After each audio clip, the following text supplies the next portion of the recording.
Welcome to another episode of the Power of Choosing podcast, where today we're going to talk about boundaries in action. So we had this interesting moment happen between you and I. I was talking about my move and being in a stressed out place. You had asked me, what do you want to do next? What you had done was given me a space to possibly move forward out of the place that I was. And that was not the space or the energy that I was personally in. And I had a reaction of no. And you honored that with me and you said, okay. And so it was one of those moments where we left the conversation and I continued to think about it after we had talked. And I just kept stewing on it and stewing on it. And what I was stewing on was the fact that, honestly, I felt uncomfortable telling you no, that I didn't want to talk about that. And I just thought, this is a really great topic for us to talk about. So that, to me, when I hear the word no, and what I preach and what I talk to all of my clients about is no is a complete sentence. And then here I am doing it. And I was sitting in the uncomfortableness of telling you no. And so that's what I want to dive into today. Yeah, and what's super interesting is I heard no. I was like, okay, she doesn't want to talk about this topic anymore. We move on. And didn't think about it again. And then I got a message like, oh, this happened and let's talk about it in our podcast. And I was like, okay, cool, good topic. And it was a non-topic in the event. That's so interesting. Yeah, there's some things that we find really difficult and we put meaning on things because it's what we do. And how great that you can talk to the other person and actually find out that your no was heard, it was strong, it was okay, this is where she's at. And I didn't think about it again. And our brains are like, oh, like, well, you tell us, what did your brain do? My brain did not do that. So that's really fascinating for you to share that. I know that this happens because I've been on the opposite side, but being in the moment, I felt really uncomfortable. You're right. There are a lot of stories I'm making up and I'm making it mean a certain thing. And I'm really falling into that trap.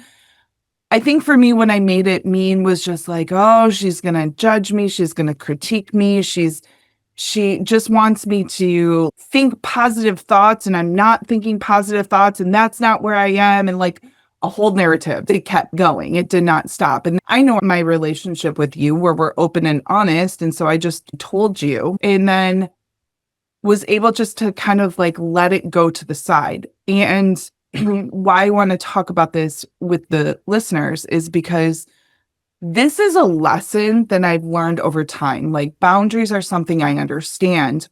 And also they're still uncomfortable to this day for me to go through. So especially when it's such a highly emotional triggered moment for me to express a boundary, feels like I'm wrong, feels like I'm not going to be liked. It feels like all of the things that are the exact reason why boundaries are necessary. Mm-hmm. Yeah, so we would love to share a bit about boundaries and why they're important. And well, we're showing you in the moment that having these boundaries, it feels things because of how we've learned we should be. And actually, I wasn't thinking those things. Now, a lot of the time when we put our boundary in, most of the time, if someone's your friend, if someone loves you, then they will accept it and be like, okay, got it, read the situation and moved on. Mm-hmm. And it's just really interesting how that's what our minds do. And it's important to keep having conversations with your friends, with the people you love, because a lot of the time we could go down trains of thoughts that we don't necessarily need to have. It's really funny as you're speaking and you have the different side of it. I've talked to many clients in the sense of where they put in a boundary and then they just did the exact same thing I did, of the runaway train thought of all of the things that feel strange in exercising a boundary. And the other person has moved on. And that is actually been a piece that I have forgotten about, is like they're not thinking about that moment. And so that's almost like a breath of fresh air that I can take of the next time this occurs to me, when I'm in a highly energetic, emotionally charged boundary and I say no, and the person like moves on, I'm going to remember this conversation with you. You have moved on. I'm the one stewing in it. And Yeah. so to me, that's actually a real big gift. Thank you.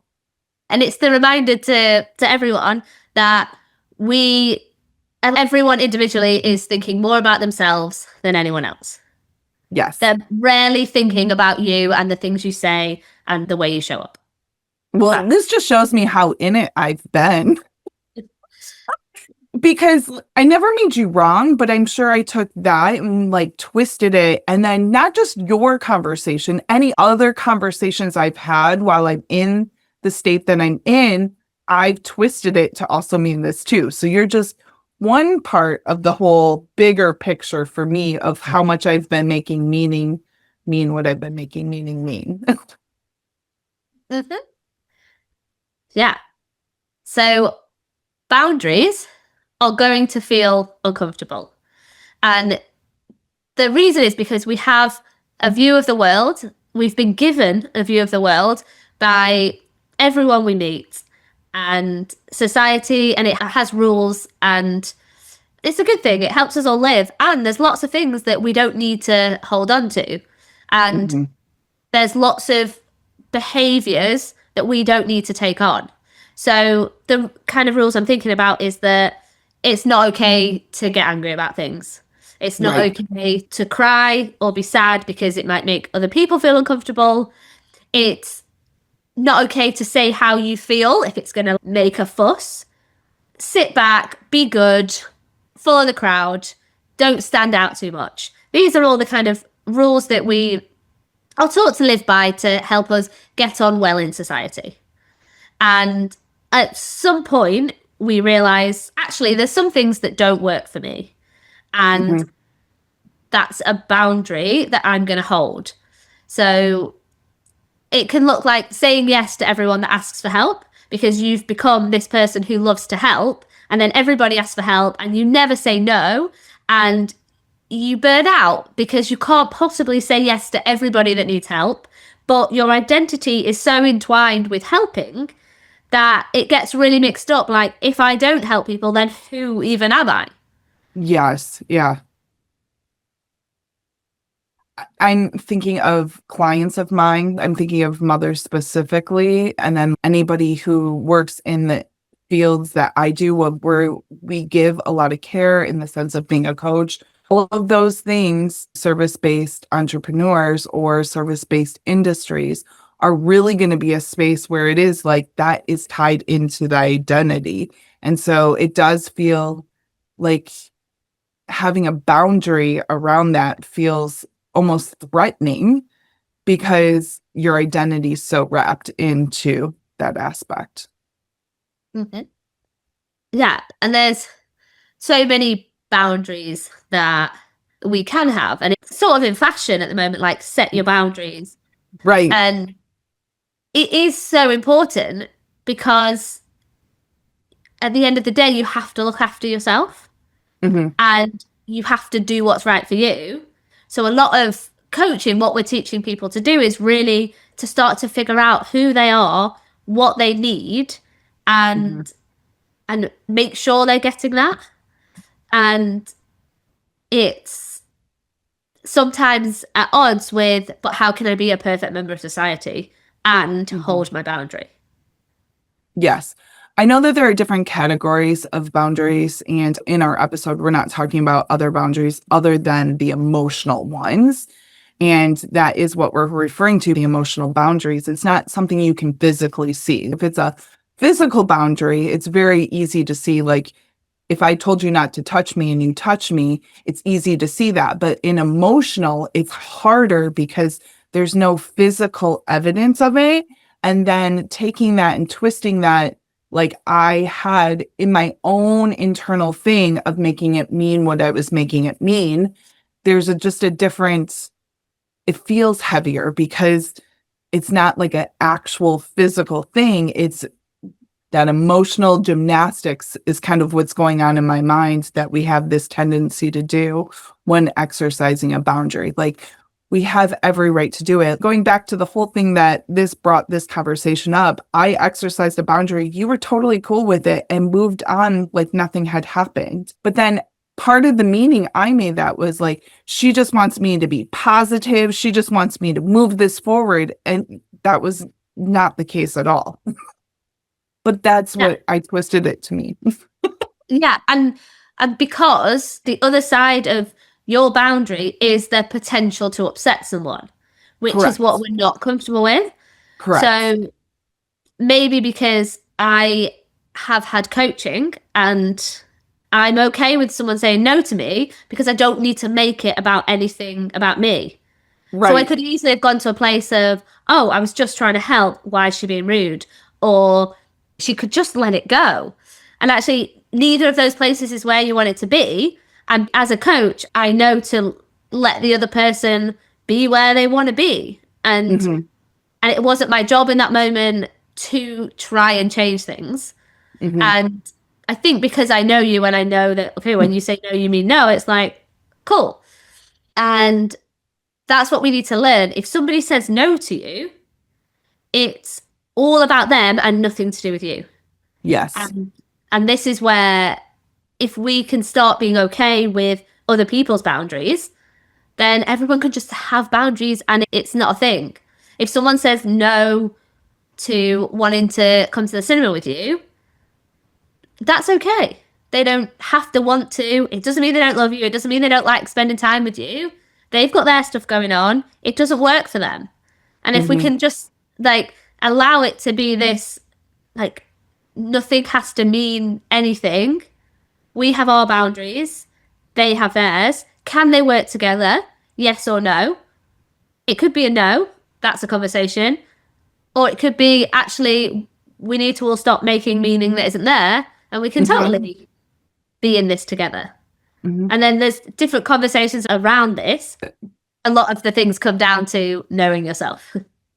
And that's absolutely true. And what's interesting as you were sharing all of that is part of it I'm seeing now in a different light. So thank you. This is extra for me personally, but is a space where a lot of times I will tell people exactly what I want, which is really interesting. And I will tell them I don't need any kind of like advice. And I don't get that. I get this part of them being like, well, what about this? And what about that? And what about that? And so that then hurts because it's like, I literally asked you not to do it and then you do it. And I know that it's always coming from a good place of people wanting to help, but it feels like a threat to me when I've literally told you I don't need that. So I'm thinking actually of a friend of mine who is going through a really hard time at this time. And her and I have reconnected and she's called me often. And she said something that she was going to have to do as a result of something else that had happened. And I was going to be like, placate it and be like, oh, it's going to be okay. It's not going to be that bad. Da, da, da. And I stopped myself. Like, I probably got 3 words into saying it. And I stopped myself and I was like, that really sucks.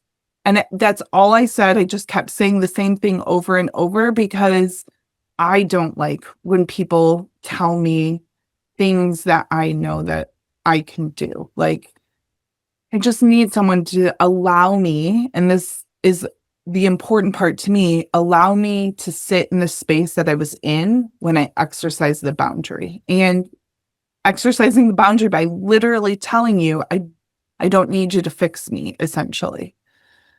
Mm-hmm. Yeah, so what I'm hearing is a really good tip for people to start to allow boundaries to be a thing and be okay is to always check in with what the other person wants and needs in that moment. So, Yes. do you want to vent? Do you want advice? Listen to people's boundaries. Make it okay that they have a choice in that moment. Hmm. So, make a space for someone's boundary. Make it okay that they don't come to dinner. Make it okay that they want to be alone, or they don't want to talk about it anymore, or they just want to vent. Yeah. Make it all okay, and then we can all just allow each other to have our boundaries and it not have to be a complicated thing that means a lot. Well, going back with that is I don't think the vent space happens that often. Like it does for me in spaces of coaching because coaching, like talking to you, you're like, I'm a coach. I've been through coaching. I understand that gives me a space to be. Whereas when I talk to most people, they're not around this as often. So they want to jump in with advice.